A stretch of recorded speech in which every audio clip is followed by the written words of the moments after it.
من الصالحين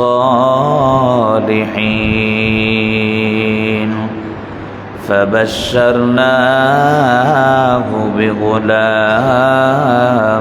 حليم فلما بلغ معه السعي قال يا بني إني أرى في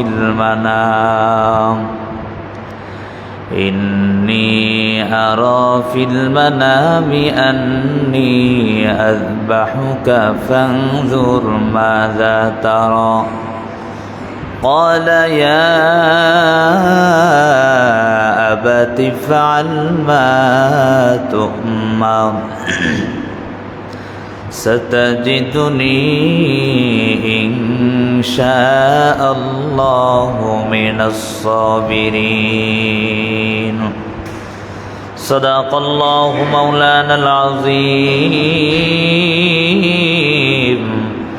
قال رسول الله صلى الله عليه وآله وسلم ما هذه الأضاحي يا رسول الله قال سنة أبيكم إبراهيم أو كما قال النبي عليه الصلاة والسلام اللهم صل على محمد النبي الأمي وعلى آله وسلم تسليما رب زدني علما رب زدني علما رب زدني علما رب اشرح لي صدري ويسر لي أمري واحلل عقدة من لساني يفقهوا قولي سبحانك لا علم لنا إلا ما علمتنا إنك أنت العليم الحكيم আলহামদুলিল্লাহ মহান রবের দরবার অসংখ্য অগণিত শুকর যে রব্বুল আলামিন বড় ভালোবেসে মহব্বত করে দয়া করে রবের ঘর জামে মসজিদে আসার বসার তৌফিক দিয়েছেন। সেই রবের নিয়ামতের শুকর আদার্থে মুসলমান হিসাবে ইমানের আওয়াজকে উঁচু করে সকলে বলিষ্ঠ কণ্ঠে একবার সেই রবের নিয়ামত শুকর আদায় করে পড়ি আলহামদুলিল্লাহ।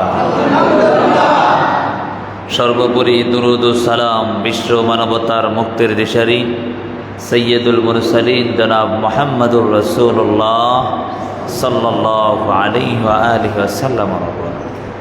আজকে যে আয়াত তেলাওয়াত করেছি পবিত্র কোরআনের সূরা মায়েদার 27 নম্বর আয়াত এবং সূরা সফফাতের 100 নম্বর আয়াত থেকে 103 নম্বর আয়াত পর্যন্ত।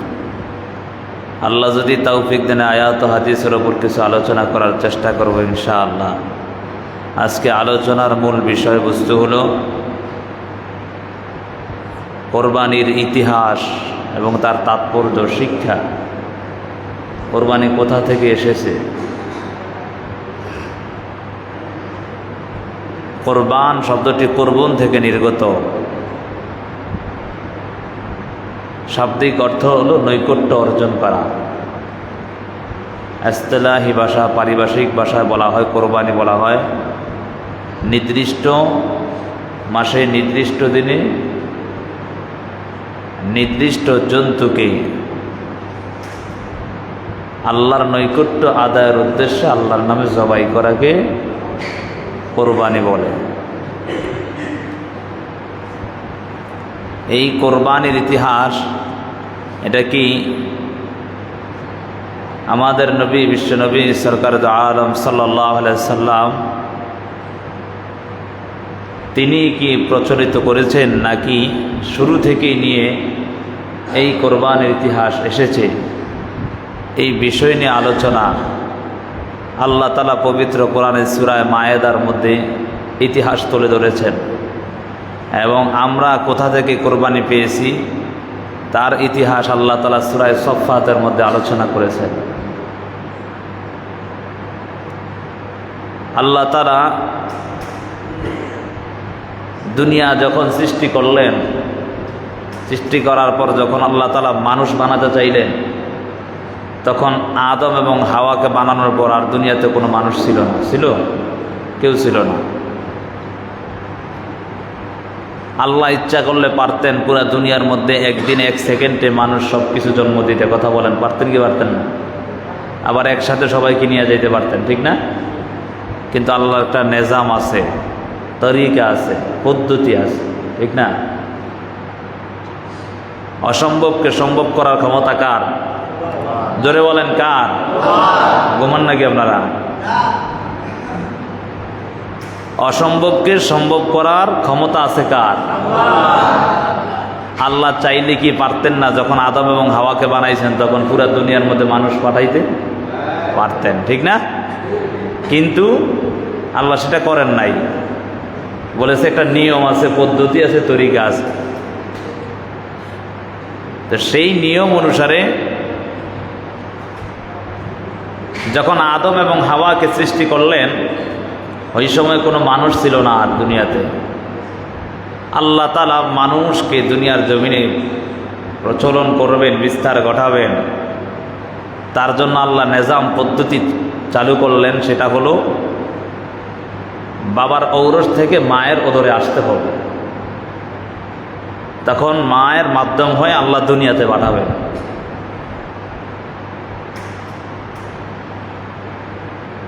আদম আলাইহিস সালাতু ওয়াস সালাম এবং মা হাওয়াকে বানানোর পর যখন মানুষ পাঠাবেন, তো মায়ের ওদর থেকে একজন বাচ্চা আসতে পারে, যেটা আমরা সব সময় দেখি। তবে কিছু কিছু আছে ব্যতিক্রম হয় না, সেটা ভিন্ন ব্যাপার। আদম আলাইহিস সালাতু ওয়াস সালামের ঔরস থেকে আল্লাহ তাআলা মা হাওয়ার গর্ভে যখন সন্তান দিলেন,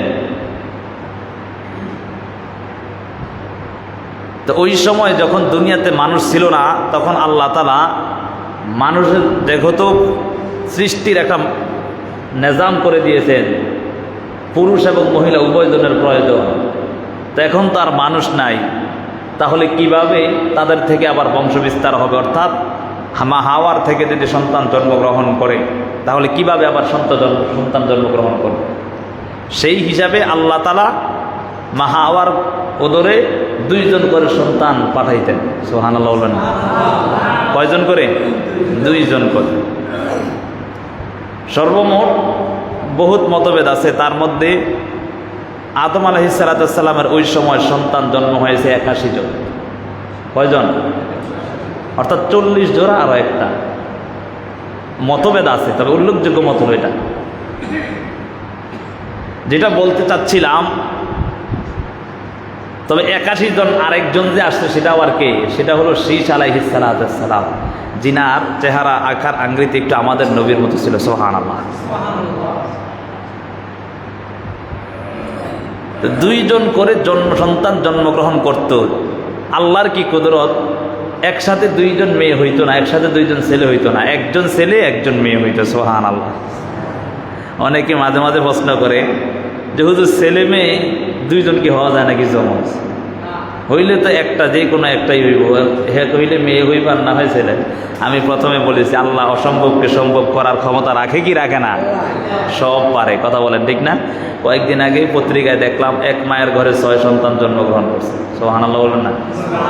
মা অসুস্থ, বাচ্চারা অসুস্থ আছে। তো যেটা বলতেছিলাম, মা হাওয়ার ওদরে 2 জন করে সন্তান আল্লাহ পাঠাইতেন।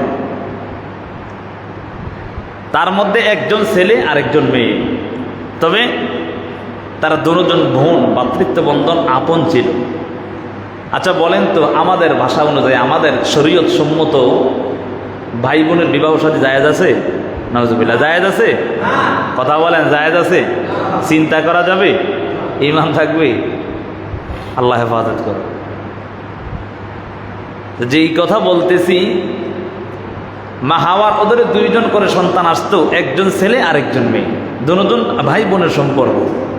কিন্তু আল্লাহ নিয়ম করলেন বিবাহ শাদী হতে হবে, তারপর তার থেকে সন্তান জন্মগ্রহণ করবে।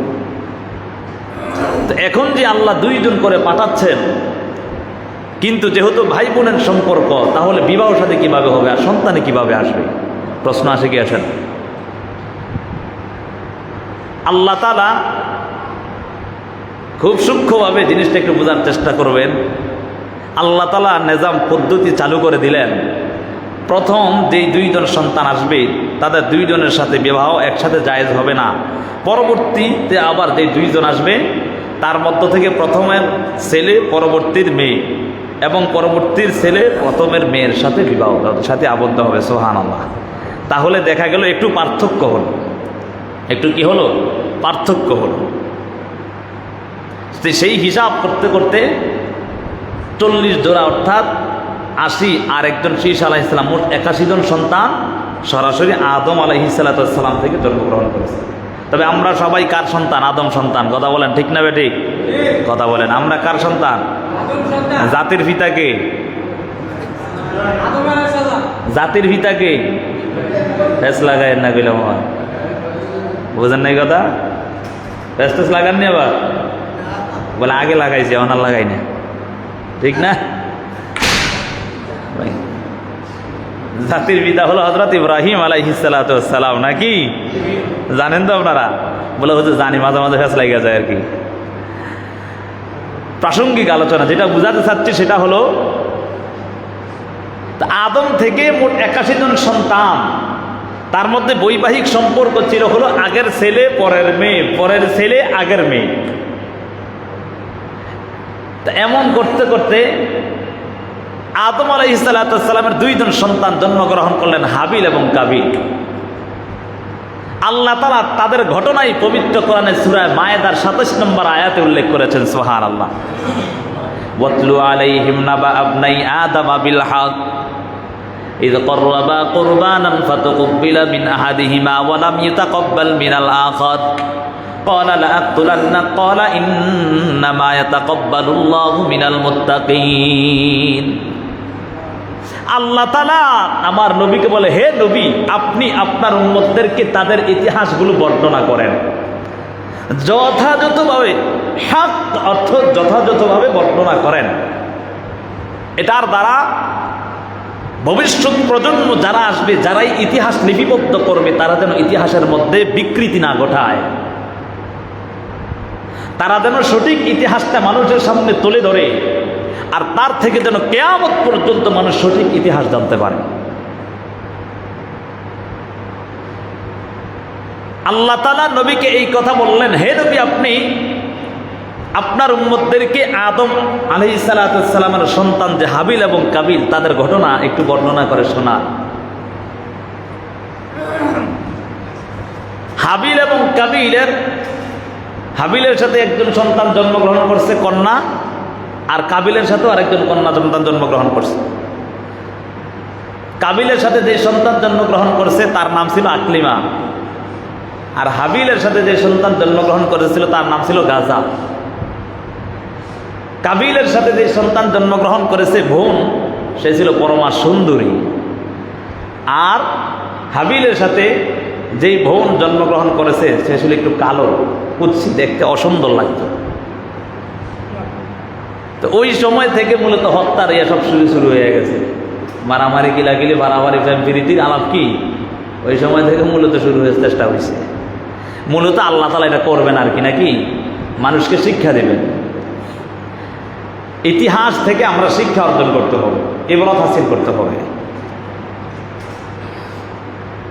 আল্লাহর নবীর কাছে যখন শরীয়ত আসলো যে প্রথমের ছেলে পরের মেয়ে, পরের ছেলে প্রথমের মেয়ের সাথে এভাবে বিবাহ সাথে, তো নবী আল্লাহর কথা মতোই তো চলবে, নাকি নিজের কথা মতো চলবে? কথা বলে না। বাবা মা সন্তানের কথা মতো চলবে না, আল্লাহর আদেশ মতো চলবে। সন্তান বলছে কি, বাবা আমার অমুক একটা জুয়ার আসরে যাবো, আমার তাড়াতাড়ি টাকা দাও। বাবা দিয়ে দিয়েছে, সন্তান চাইছে, আদরের সন্তান, ঠিক না? সন্তান চাইছে মেলায় যাইতে, বাবা দিয়ে দিয়েছে মেলার জন্য যাওয়ার জন্য টাকা। সন্তান চাইছে নারীর সাথে অন্যায়ভাবে অবাধে মেলামেশা করতে, এজন্য বাবা মা দিয়ে দিছে। আছে না এমন সন্তান? বহু সমাজে অভাব নাই, কথা বলেন ঠিক না বে ঠিক? এমন বেহাইয়া বেলজ্জা মা বাবা আছে না নাই? কথা বলেন আছে না নাই? তারা আল্লাহর আইনকে লঙ্ঘন করে সন্তানের আদেশ পালন করতে চায়। আল্লাহ হেদায়েত দান করুক, সকলে বলে আমি। ওয়াজ করে দিছি গত সপ্তাহ, আতুড়াই দিছি, আমাদের সামনে দিয়ে মেলা যায়। আল্লাহ হেদায়েত দান করুন, সকলে বলে আমি।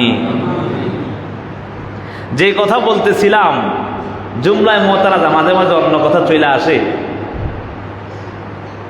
তো যেটা বলতেছি সেটা হলো, হাবিলের সাথে যে সন্তান জন্মগ্রহণ করছে তার বোন ছিল গাজা, তার সে ছিল কুচ্ছি কালো।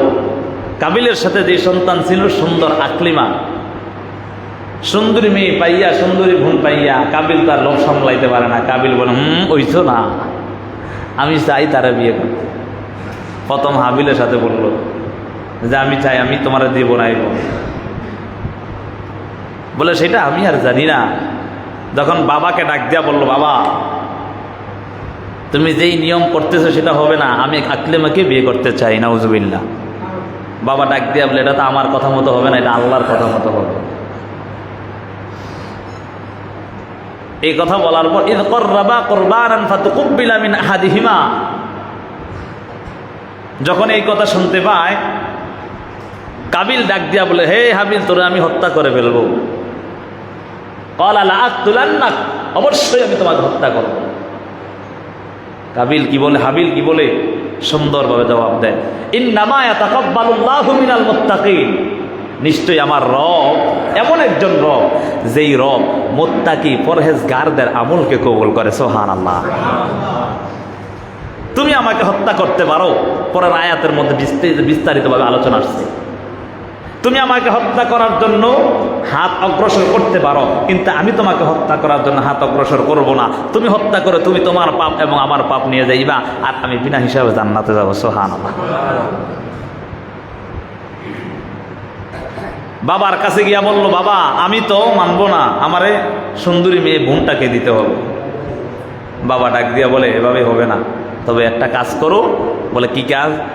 বলে ওই সময় নিয়ম ছিল যে যেই জিনিসটা করতো ওই জিনিসটা আল্লাহর রাস্তায় কোরবানি করত।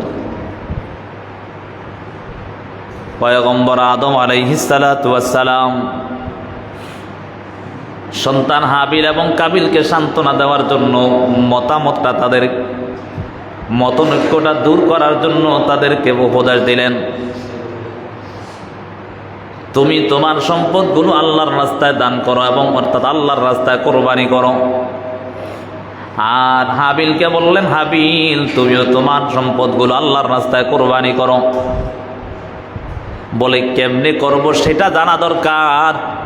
বলে তুমি যেই সম্পদগুলো আল্লাহর রাস্তায় কোরবানি করবা, খোলা মাঠের মধ্যে গিয়ে নিয়ে রেখে আসবা। যদি তোমার কোরবানি কবুল হয়, বলে কেমন করে কবুল হবে? তোমার কোরবানি কবুল হওয়ার আলামত হলো যার কোরবানিটা আবার মালিক কবুল করবে, গ্রহণ করবে, সেটা আলামত হলো আসমান থেকে এমন আগুন এসে ওই তার সম্পদগুলোকে জ্বালিয়ে দিবে। আসমান থেকে আগুন এসে তার সম্পদ, যেই সম্পদটা রেখেছে খোলা আসমানের নিচে, সেই সম্পদটাকে জ্বালিয়ে দেবে। যেটাকে জ্বালাবে সেটাই গ্রহণ করা হবে, সেটাই কোরবানি হবে। হাবিল লালন পালন করত বকরি, দুম্বা, ভেড়া। কাবিল শস্য সামগ্রী উৎপাদন করত। হাবিলকে বলেছে, হাবিল সুন্দর সুশ্রী একবার সাদা একটা দুম্বা নিয়ে রেখে আসলেন। আর কাবিল তার সম্পদ থেকে কিছু সম্পদ তারপর কার্পণ্য করে নিয়ে রেখে আসলেন। রাখার পর আল্লাহ তাআলা সাথে সাথে হাবিলেরটাকে কোরবানি গ্রহণ করেছেন, কাবিলেরটা গ্রহণ করেন নাই। তখন তো আরও রাগ উঠছে, কথা বলেন ঠিক না বেটি? এমন অবস্থা করলো, শেষ পর্যন্ত হাবিলকে হত্যা করে ফেলল। কাবিল হাবিলকে হত্যা করে ফেলল। এখানে এসে মুফাসসিরিনে কেরাম লেখেন, এই আয়াতগুলোর ব্যাখ্যা করতে গিয়ে লেখেন, যখন হাবিলকে হত্যা করলো কাবিল, তখন সে এভাবে জমিনের মধ্যে রেখে দিল, একটা কাক এসে এসে তার বালুগুলো উপরে গর্ত করে তাকে মাটি দিয়ে এভাবে দাফন করার চেষ্টা করছে। তখন আফসোস করে বলে, ইয়া লাইতানি, হায় আফসোস, আমি একজন মানুষ হয়ে কাকের জ্ঞানটাও আমার মাথায় নাই। সুবহানাল্লাহ, আমি একজন মানুষ হয়ে আমার মধ্যে কাকের একটা প্রাণীর জ্ঞানও আমার মাথায় নাই। কি বুঝলাম, ওইখান থেকে কোরবানি আস্তে আস্তে ইব্রাহিম আলাইহিস সালাম পর্যন্ত এভাবেই কোরবানি চলে আসছে। আমি হাদিস আপনাদের সামনে তেলাওয়াত করেছি, মা হাযিহিল আদাহিয়া রাসূলুল্লাহ। আল্লাহ রাসূলকে প্রশ্ন করে, ইয়া রাসূলুল্লাহ, সাহাবায়ে কেরাম প্রশ্ন করে, কোরবানিটা কি, কোথা থেকে আসলো? আল্লাহর নবী বলেন, ক্বালা সুন্নাতু আবিকুম ইব্রাহিম। সুবহানাল্লাহ, এটা তোমাদের জাতির পিতা হযরত ইব্রাহিম আলাইহিস সালামের সুন্নাহ। সুবহানাল্লাহ বলবেন না? আর ইব্রাহিম আলাইহিস সালামের সুন্নাত কিভাবে আসলো, বিশাল ইতিহাস আল্লাহ সূরা সফফাতের মধ্যে সুন্দরভাবে বলেছে। এই কোরবানির ইতিহাস থেকে আমাদের শিক্ষাটা কি, তাৎপর্য, তার থেকে শিক্ষা কি? যাদের উপর কোরবানি ওয়াজিব হবে তারা কোরবানি করবে কার জন্য? জোরে বলেন, কার জন্য? আমি বড় একটা গরু দিব যাতে করে আমার মানুষ বড় কোরবানি দাতা বলে, ঠিক না? এটাই তো হয়, এখন হয় 3 লাখ 4 লাখ 5 লাখ দিয়া দিব, আবার এখন পশুর নামও রাখে অমুক তমুক, ঠিক নি? হ্যাঁ, পত্রিকায় দেওয়ার জন্য। নাউজুবিল্লাহ, কোরবানি তো দূরের কথা, আর ঠাট্টা মস্কারি হয়। কথা বলেন ঠিক না বেটি? আল্লাহ হাদায়াত দান করে, সকলে বলি আমিন। আল্লাহর নবীকে প্রশ্ন করে, ইয়া রাসূলুল্লাহ, কোরবানি এটা কি? তিনি, মা হাযিহিল আদাহি ইয়া রাসূলুল্লাহ, কোরবানিটা কি? আল্লাহর নবী বলেন, ক্বালা সুন্নাতু আবিকুম ইব্রাহিম। নবী বলেন, এটা হলো তোমাদের জাতির পিতা হযরত ইব্রাহিম আলাইহিস সালামের সুন্নাহ। বলে, কে সেই ইব্রাহিম? যে ইব্রাহিম বহু পরীক্ষার সম্মুখীন হয়েছে। বহু ধরনের পরীক্ষা, যখন ইসলামের দাওয়াত দেওয়ার জন্য, দ্বীনের দাওয়াত দেওয়ার জন্য, ওই সময় কিন্তু বহু বাধা বিপত্তি ঘটছে তার সামনে। বাবাও ছিলেন বেঈমান বেদিন, যার কারণে তিনি ইসলামের দাওয়াত দিতে পারেন না, বহু কষ্ট হয়েছে। শেষ পর্যন্ত এমন অবস্থা, এত নির্যাতন, নমরুদ মায়ার নবী হযরত ইব্রাহিম আলাইহিস সালামকে আগুনে পালাইছে, ঠিক না? বহু ধরনের পরীক্ষা পয়গম্বর ইব্রাহিম আলাইহিস সালামের মধ্যে এসে, যার মধ্যে উল্লেখযোগ্য পরীক্ষা হলো পয়গম্বর ইব্রাহিম আলাইহিস সালাম, ইসমাইল আলাইহিস সালামের কোরবানির ইতিহাস, যার থেকে আমরা ওই ইতিহাস এখনো পর্যন্ত কিয়ামত পর্যন্ত থাকবে। আর মানুষ সেটাকে স্মরণ করে করে তাদের জীবনটাকে পরিচালনা করবে। ইব্রাহিম আলাইহিস সালাম কিভাবে কোরবানি করেছেন সেটার দিকে লক্ষ্য করে করে বনি আদমগুলো এভাবেই কোরবানি করে যাবে, তাদের আমলগুলো চালায়া যাবে। এরে বাবা, একটা বারো সেই চিন্তাটা হয় না। পয়গম্বর ইব্রাহিম আলাইহিস সালাম কেমন ভাবে আমার মাওলার কাছে আশেক হয়েছে, অথচ তার থেকে আমরা সেই সুন্নতটা পেয়ে গেলাম, কিন্তু আমরা তার মতো আদায় করতে পারলাম না। আল্লাহ তাআলা সূরা আনামের 162 নম্বর আয়াত আল্লাহ বলেন, কুল ইন্না সালাতি ওয়া নুসুকি ওয়া মাহইয়ায়া ওয়া মামাতি লিল্লাহি রাব্বিল আলামিন। আল্লাহ তাআলা বলেন, হে দুনিয়ার মানুষ, শুনে নাও, তোমার চলাফেরা, তোমার কোরবানি, তোমার নামাজ, তোমার জীবন মরণ সব একমাত্র আমার মালিকের জন্য হবে। পয়গম্বর ইব্রাহিম আলাইহিস সালাম তার জীবনের সব কিছু করেছে একমাত্র আমার মালিকের জন্য। কথা বলেন ঠিক না বেঠিক? ইব্রাহিম আলাইহিস সালাম জীবনে যা কিছু করেছেন নবীরা সব একমাত্র কার জন্য? আল্লাহর জন্য। ইব্রাহিম আলাইহিস সালামের পরীক্ষাগুলোর মধ্যে যে ইব্রাহিম সারাটা জীবন এমনি গেল, কোনো সন্তান জন্ম হয় নাই, মুফাসসিরিনে কেরাম কিতাবের মধ্যে লেখেন ৮৬ বছর বয়সে গিয়ে আমার আল্লাহর কাছে কান্না করে রব্বি হাবলি মিনাস সলিহিন, হে রব আমাকে একজন সহনশীল সন্তান দান করেন। কয় বছর বয়সে? ৮৬ বছর বয়সে, বুড়া বয়সে রবের কাছে কান্না করে রব্বি হাবলি মিনাস সলিহিন, হে রব আপনি আমাকে একজন সহনশীল সন্তান দান করেন। আমার রব ডাক দিয়া বলে ফাবাশশারনাহু বিগুলামিন হালিম, হে ইব্রাহিম শুনে নাও, শুনে নাও, আমি তোমাকে একজন সহনশীল সন্তানের সুসংবাদ দান করলাম। সুবহানাল্লাহ। পয়গম্বর ইব্রাহিমের যখন সন্তান জন্ম হয় না, ওই সময় পয়গম্বরের স্ত্রী ছিলেন হযরত সারা আলাইহিস সালাতু ওয়াস সালাম। সন্তান জন্ম না হওয়ার কারণে ফেরাউনের একজন বাদী ছিল, কেউ কেউ বলে তার কন্যা সন্তান ছিল হাজারা আলাইহিস সালাতু ওয়াস সালাম। তিনাকে সারার খেদমতের জন্য এভাবেই দান করে দিলেন। সারার সাথে সাথে ইব্রাহিমের খেদমতে দান করলেন। ইব্রাহিম তাকে শরীয়ত সম্মতভাবে বিবাহ বন্ধনে আবদ্ধ করিয়া যখন স্বামী স্ত্রীর সম্পর্ক চলল, এমন অবস্থার মধ্যে ৮৬ বছর বয়সে আমার মাওলার কাছে কান্নাকাটি আরম্ভ করে দিলেন। আল্লাহ তাআলা ৮৬ বছর বয়সে একজন সন্তান দান করলেন, তার নাম হলো ইসমাইল আলাইহিস সালাতু ওয়াস সালাম। তার নামটা কি? ইসমাইল আলাইহিস সালাম। আর ইসমাইল থেকে আমার নবী জন্মগ্রহণ করে। সুবহানাল্লাহ। অর্থাৎ ইসমাইলের বংশ থেকে কি আসছে? আমার নবী জন্মগ্রহণ করেছে। কিন্তু ইব্রাহিম আলাইহিস সালাতু ওয়াস সালামের পরবর্তীতে আবার সন্তান হয়েছে সারার থেকে। ৯৯ বছর বয়স যখন সারার, নবী ইব্রাহিমের যখন ১২০ বছর, ওই সময় আরেকজন সন্তান হয়েছে ইসহাক আলাইহিস সালাতু ওয়াস সালাম। কি নাম? ইসহাক আলাইহিস সালাতু ওয়াস সালাম। তো ওই সময় আবার আরেকটা পরীক্ষা আসছে, মুফাসসিরিনে কেরাম বহুভাবে লিখেছে। তার মধ্যে যখন সারার ঘরে সন্তান জন্মগ্রহণ করলো, যতই বলেন সন্তান প্রথম যেটা জন্মগ্রহণ করে এটার প্রতি একটু মায়া বেশি থাকে। কথা বলেন ঠিক না বেঠিক? বুঝেন নাই কথা? প্রথম ঠেলা যদি সন্তান জন্মগ্রহণ করে, ওরে বাপ রে বাপ, বাবায় মিষ্টি ১ কেজি জায়গা ১৫ কেজি ২০ কেজি খাওয়ায়। কথা বলেন ঠিক না? আমি আবার মায়ের থেকে শুনছি আমার বাবা নাকি ওই সময় ৪০ কেজি খাওয়াইছে। বুঝেন নাই কথা? তো এরকমভাবে সন্তান যখন প্রথম জন্মগ্রহণ করে একটু বাবা খুশি থাকে বেশি।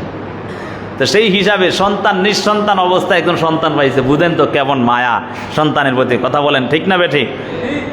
তো সেই হিসাবে মায়ার থেকে ইসমাইলকে খুব ভালোবাসতেন। যখন আরেকজন সন্তান জন্মগ্রহণ করলেন সারার পেটে থেকে, আরেকজন সন্তান আসলো, তখন সারা তাকায় তাকে একটু মনের মধ্যে একটু কেমন যেন লাগলো, যে কেন ওই সন্তানরে আদর করে, আমার সন্তানটারে ভালো করে আদর করে না। মনে মনে একটু কি ক্ষোভ জাগতেছে। আল্লাহ তাআলা ইব্রাহিমকে খবর দেয়, তাড়াতাড়ি যাও, তোমার সন্তান এবং তোমার স্ত্রী হাজারা এবং ইসমাইলকে নিয়ে বনবাসে দিয়ে আসো। কোথায় দিয়ে আসো? বনবাসে, অর্থাৎ মরুভূমি অঞ্চলে দিয়ে আসো, যেটার মধ্যে জমজমের পানি আমরা খাই। কথা বলেন ঠিক না বেঠি?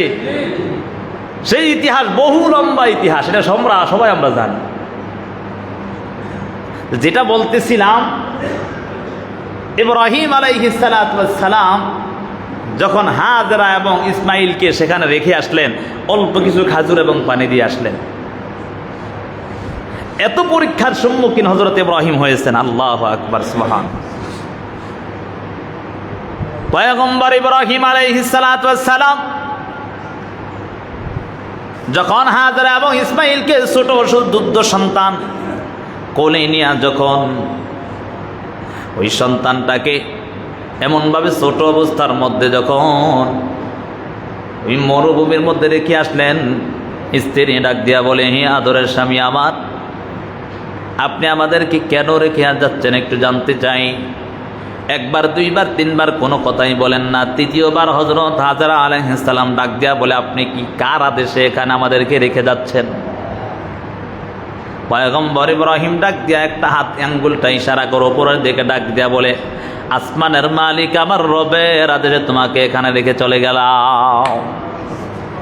হাজারা ডাক দিয়া বলে, হে স্বামী আমার আর কোনো চিন্তা নাই, কারণ যেহেতু আমার রব আপনাকে আদেশ করেছে, তাহলে আমার খাবার দাবারের কোনো চিন্তা করার প্রয়োজন নাই। এটাই তো আল্লাহ তাআলা এখান থেকে শিক্ষা অর্জন করো। ভরসা রাখবো কার উপর? ওয়া মান ইয়াতাওয়াক্কাল আলাল্লাহ, ভরসা রাখবো আমার মালিকের উপর। ভরসা তো তুমি রেখেছো তোমার সন্তানের চাকরির উপর, তুমি ভরসা রেখেছো তুমি তোমার টাকা ব্যাংকের মধ্যে রাখিয়া সুদের উপর। কথা বলে না, বুঝেন নাই কথা? এই ওয়াজ আর বোঝা যায় না। ভরসা করেছো তোমার সন্তান তোমাকে চাকরি করে খাওয়াবে, ভরসা করেছো তোমার চাকরির উপর, তুমি চাকরি করলে সেই টাকা পয়সা দিয়ে তুমি চলবা। আল্লাহ তাআলার নবী বলেন, তোমার ধারণা যেমন হবে আমার মালিক তোমার সাথে তেমনই আচার ব্যবহার করবে। তোমার মনে ধারণা যা হবে তোমার সাথে আমার আল্লাহ ব্যবহার তেমনই করবে। এই জন্য ভরসা রাখবো কার ওপর? জোরে বলেন, ভরসা রাখবো কার ওপর? হাজারা ডাক দেয়া বলে, হো পয়গম্বর, আপনি যেহেতু বলেছেন আমার মালিক আদেশ করেছে, আমার কোনো চিন্তা নাই, আমি আমার মালিকের উপর ভরসা করলাম। পয়গম্বর ইব্রাহিম আলাইহিস সালাতু ওয়াস সালাম রেখে পিছনে একবারও তাকান নাই। মনে মনে কষ্ট লাগতেছে, এত আদরের সন্তানটাকে কেমন করে রেখে চলে যাবে, মনে কষ্ট পায়। আবার পিছনের দিকে তাকাইলে মনের মধ্যে ভয় হয়, যদি মায়া লেগে যায়, আমার আল্লাহর আদেশ যদি অমান্য হয়ে যায়। এই জন্য পিছনের দিকে তাকায় না, সন্তানকে এবং আদরের স্ত্রীকে রাখিয়া পয়গম্বর ইব্রাহিম চলে যাচ্ছে। এদিক দিয়া ওই পয়গম্বরের আদরের স্ত্রী তাকাইয়া দেখে কয়েকদিনের মধ্যে খাবার দাবার সব শেষ হয়ে গেল, কোনো পানি নাই। মুফাসসিরে কেরাম লেখেন, শেষ পর্যন্ত এমন হইল পয়গম্বরের স্ত্রী হাজারার বুকের মধ্যে দুধও শেষ হয়ে গেল। শেষ পর্যন্ত জিহ্বাটা বের করে করে ওই সন্তানের মুখের মধ্যে দিত। তারপর ওই সন্তানটা চিবায়া চিবায়া ওই জিহ্বা থেকে একটু একটু রস খাইতো, যাতে করে একটু একটু তার জিহ্বাটা একটু তাজা থাকে। শেষ পর্যন্ত জিহ্বাটাও আস্তে আস্তে শুকায়া যায়। এমন করুণ হালতের মধ্যে বারবার কান্না করে, আল্লাহ আপনি আমাকে একটু রিজিকের ব্যবস্থা করে দেন। পয়গম্বরের স্ত্রী হাজারা আলাইহাস সালাতু ওয়াস সালাম একবার এদিক দৌড়ায় ওই দিক দৌড়ায়, যেটা সাফা মারওয়া বলা হয় সেভাবে দৌড়াদৌড়ি আরম্ভ করে দিলেন। একবার এদিকে যায় একটু পানি পাওয়া যায় কিনা, আবার ওই দিকে দৌড়ায়, এবং দৌড়াদৌড়ি করতেছে, বারবার করতেছে, কিন্তু কোথায় পানি পাওয়া যাচ্ছে না।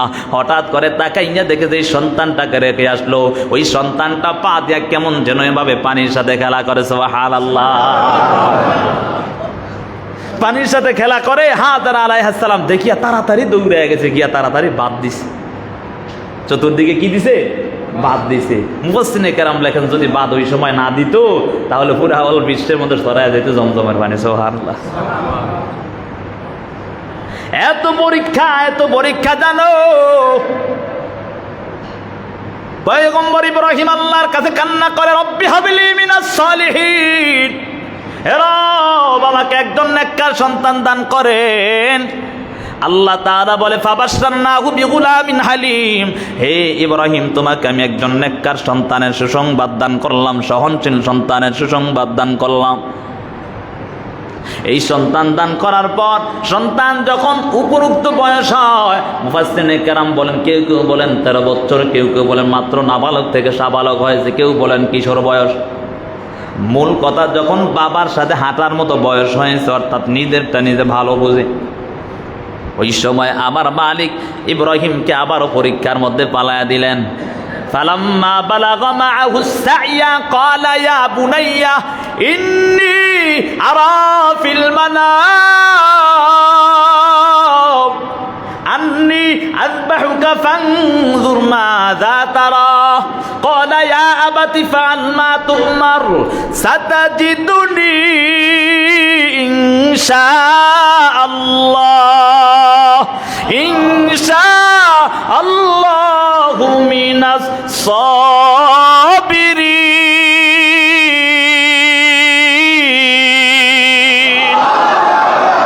আল্লাহ ডাক দিয়া বলেন, ফালাম্মা বালাগা মাহু সাইয়া ক্বালা ইয়া বুনাইয়া ইন্নী আরা ফিল মানাম। রব ডাক দিয়া বলে, হে ইব্রাহিম তোমার সন্তান যখন প্রাপ্ত বয়স্ক হয়ে গেল, আল্লাহ তাআলা স্বপ্নে যুগে দেখাইয়া দেয় তোমার প্রিয় বস্তুটাকে আল্লাহর রাস্তায় জবাই করো, কুরবানি করো। সুবহানাল্লাহ, হায় হায়, এমন কথা বলছে, বলেন তো সন্তান জবাই করা যায়?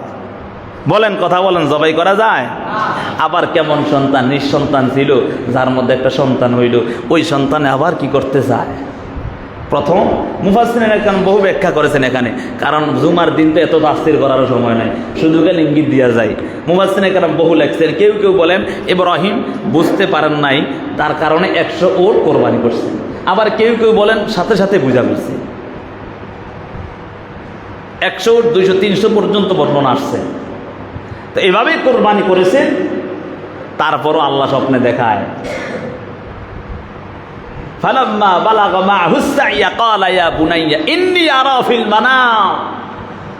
তখন আল্লাহ তাআলা যখন প্রাপ্তবয়স্ক হয়ে গেল সন্তান, তখন আল্লাহ ইব্রাহিমকে বলে, হে ইব্রাহিম, তোমার প্রিয় বস্তু সন্তানটাকে আল্লাহর রাস্তায়, অর্থাৎ প্রিয় বস্তুটাকে কোরবানি করো। সুবহানাল্লাহ। পয়গম্বরকে আদেশ করেছেন। বলেন তো, সন্তানের প্রতি মায়া বেশি না আমার আল্লাহর আদেশের প্রতি মায়া বেশি?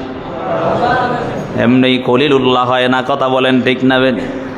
এমন খলিল জানো, নমরুদ আগুনে বাড়ানোর পর আল্লাহ তাআলা বলে, হে রে আগুন, সাবধান সাবধান, কুল্লা ইয়া নারু কুনি বারদাউ ওয়া সালামান আলা ইব্রাহিম। হে আগুন, সাবধান হয়ে যাও, আমার ইব্রাহিমের একটা পশমও যেন পুড়ে না যায়। এরে আগুন, তুমি শান্তিদায়ক হয়ে যাও, এমন শান্তিদায়ক, বলে এত ঠান্ডা হয়েও না যার কারণে আমার ইব্রাহিমের কষ্ট হয়ে যাবে, আবার এত গরম হয়ে যায় না যার কারণে আমার ইব্রাহিমের একটা পশমও পড়ে যাবে, এমন করা যাবে না, আরামদায়ক হয়ে যাও। এমন ইব্রাহিমকে আমার আল্লাহ খলিলুল্লাহ বানায়া ফেললেন। সেই ইব্রাহিমকে যখন প্রশ্ন করলেন, ফালাম্মা বালাগা মা'হু সা'ইয়া ক্বালা ইয়া বুনাইয়া ইন্নী আরা ফিল মানাম আন্নী আযবাহুকা ফানজুর মাযা তারা। সন্তানকে যখন ডাক দিয়া সন্তান প্রাপ্ত বয়স্ক হয়ে গেল, ওই সন্তানকে হাতে হাতে করিয়া চললো। এমন ভাবে মিনার দিকে চলার পর হঠাৎ করে সন্তানকে ডাক দিয়া বলে, এর সন্তান শুনিয়া নাও, আমি তো এমন একটা স্বপ্ন দেখলাম, আমি তোমাকে জবাই করতে দেখি। সন্তানের সাথে একটু পরামর্শ করতেছে, মানে সন্তানের কাছ থেকে জানতে চায় সন্তান কেমন জবাব দেয়। এরে বাবা, একটা কথা আছে, বাপ কা বেটা চিপাই কা গোরা কুছ না হো তো থোড়া থোড়া। বাপের সন্তান বাপের মতো না হলে, পুরাপুরি না হলে কিছু কিছু হয়, কথা বলেন ঠিক না বেটি? এমন সন্তান আল্লাহ দান করেছেন। সেই সন্তান ডাক দিয়া বলে, হেরে আব্বা দান শুনো, ক্বালা ইয়া আবাতি ফাল মা তুমার। শুধু এতটুকুই বলে না, সাতাজিদুনি ইনশাআল্লাহ মিনাস সাবিরিন। সন্তান বলে, ইয়া আবাতি ফাল মা তুমার, হে বাবা শুনো, আমার আল্লাহ তোমাকে যা আদেশ করে তাই করো। সুবহানাল্লাহ। কি বলে? হে বাবা শুনো, আমার আল্লাহ তোমাকে যা আদেশ করেছে তাই তুমি করো, কোনো বাধা নাই। তবে শুনে নাও, সাতাজিদুনি ইনশাআল্লাহু মিনাস সাবিরিন, অচিরেই আপনি আমাকে ধৈর্যশীলদের মধ্যে পেয়ে যাবেন। সুবহানাল্লাহ। ওই যে আল্লাহর কাছে দোয়া করছে, আল্লাহ রব্বি হাবলি মিনাস সলিহিন, আল্লাহ একজন সহনশীল সন্তান দেন। আল্লাহ এমন সন্তান দিয়েছে, ইনশাআল্লাহু মিনাস সাবিরিন, এমন ধৈর্যশীল সন্তান আল্লাহ দান করেছেন। সন্তান ডাক দিয়া 13 বছর বয়স, চিন্তা করছেন কিছু? আমগো সন্তান হইলে, ওরে বাপরে বাপ, বাবাই কয় আমার জবাই করতে হত্যা। কথা বলেন ঠিক নি? সন্তান কেমন, বাবা যেমন সন্তানও তেমন। কথা বলেন ঠিক না বেঠিক? এমন সন্তান। আর একটু বইলা ফেলি নাকি? ইব্রাহিম আলাইহিস সালাম সন্তানকে ডাক দিয়া বলে, এর সন্তান, আমি শুনতে পাই আমাকে আল্লাহ আদেশ করে তোমাকে জবাই করার জন্য, অর্থাৎ আল্লাহর রাস্তায় কোরবানির জন্য। এই কথা বলার পর সন্তান ডাক দিয়া বলে, ইয়া আবাতি ফাল মা তুমার, হে বাবা, আপনাকে যা বলেছে আপনি তাই আদেশ পালন করে নেন। ইনশাআল্লাহু মিনাস সাবিরিন, হে বাবা শুনে নেন, অচিরেই আপনি আমাকে ধৈর্যশীলদের মধ্যে পেয়ে যাবেন। এখানে বহু ব্যাখ্যা মুফাসসিরিনে কেরাম করেছেন, এখন সবাই না, এই জন্য বললাম না, তবে মূল বিষয়টা আপনাদেরকে বলে যাই। হে বাবা, আল্লাহ তাআলা বলেন, সাতাজিদুনি ইনশাআল্লাহু মিনাস সাবিরিন। আল্লাহ তাআলার যখন এই আয়াতগুলো এভাবে নাজিল হচ্ছে, আল্লাহ তাআলা ইব্রাহিমের এই ইতিহাসটা বনি আদমের কাছে এভাবে কিয়ামত পর্যন্ত স্মরণীয় রাখার জন্য কুরবানিটাকে ওয়াজিব করে দিয়েছে। সুবহানাল্লাহ। সন্তান যখন বলল, হে বাবা, আপনি আমাকে ধৈর্যশীলদের মধ্যে পেয়ে যাবেন, বাবা তো আর কোনো কথা নাই, সাথে সাথে কাজ শুরু করে দিবি। এখানে মুফাসসিরিনে কেরাম বহু কিছু লিখছেন, বলে সন্তান থেকে কেন আবার অনুমতি চাইলেন। এখানে আবার বাবা সন্তানকে পরীক্ষা করেছে। আবার আরেকটা লিখছেন মুফাসসিরে কেরাম, লিখেন পয়গম্বর ইব্রাহিম যখন বলেছেন সন্তানকে, হে সন্তান তোমাকে আল্লাহ আদেশ করেছে কি করার জন্য, স্বপ্ন যোগে বলেছেন। স্বপ্নে না বলে আল্লাহ তো সরাসরি বলতে পারতেন নাকি, আল্লাহ স্বপ্নে বললেন কেন? বলে এখানেও একটা পরীক্ষা, ইব্রাহিম কি মনে করে কিনা যে মনে হয় আবার অন্য কিছু মনে হয় দিতে হবে, মানে আদরের পুত্রকে কোরবানি বাদ দেওয়া অন্য কিছু মনে হয় দিতে হবে। সন্তানও বুঝে ফেলছে না এটা অন্য কিছু না, কারণ নবীদের স্বপ্ন ওহি কথা বলেন, ঠিক না বেঠি? সন্তান যখন ডাক দেয়া বলে ইনশাআল্লাহু মিনাস সাবিরিন, হে বাবা আপনি আমাকে অচিরেই ধৈর্যশীলদের মধ্যে পেয়ে যাবেন। এখন বাবার সাথে সাথে কাজ করা লাগলো। এখানের মধ্যে এই কোরআনের আয়াতের গুলোর মধ্যে এই কথাগুলো নাই, কিন্তু মুফাসসিরে কেরাম সুন্দরভাবে লিখে গেছেন ফালাম্মা আসলামা ওয়া তাল্লাহু লিল জাবিন, যখন সন্তানকে কাত করে শোয়াইলেন জবাই করার জন্য, ওই সময় এই আদরের ছোট সন্তান ডাক দিয়া বলে রে আব্বা জান আপনি আমাকে কাত করে শোয়াইবেন, কিন্তু আপনি আমার হাত পা গুলো বেঁধে নেন, যদি হাত পা গুলো বেঁধে না নেন তাহলে আপনার আমার যদি জবাই করার সময় মৃত্যুর যন্ত্রণা এত কঠিন জানো, ওই সময় আপনি যদি আমার গলায় ছুরিটা লাগাইয়া দেন, ওই সময় আমি যদি মৃত্যুর যন্ত্রণায় কাতর হইয়া হাত পা গুলো নাড়াছাড়া করি, আমার আল্লাহর আদেশ মানতে আপনার বড় কষ্ট হবে রে বাবা। শুনো,